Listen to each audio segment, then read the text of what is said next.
To remove your Binance Passkey, follow these steps carefully to ensure your account remains secure. Start by accessing your Binance account through the website or mobile app.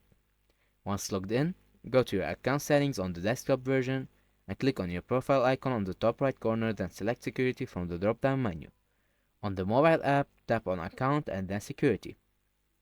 In the Security section, look for the option related to Passkey or API management.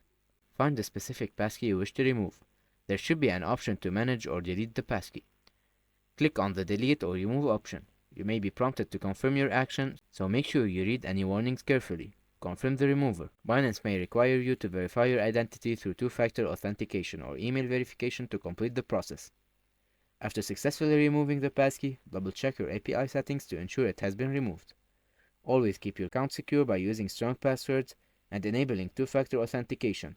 If you have further questions, consider reaching out to Binance support for more assistance. I hope this tutorial helped, and see you in another video. Bye bye.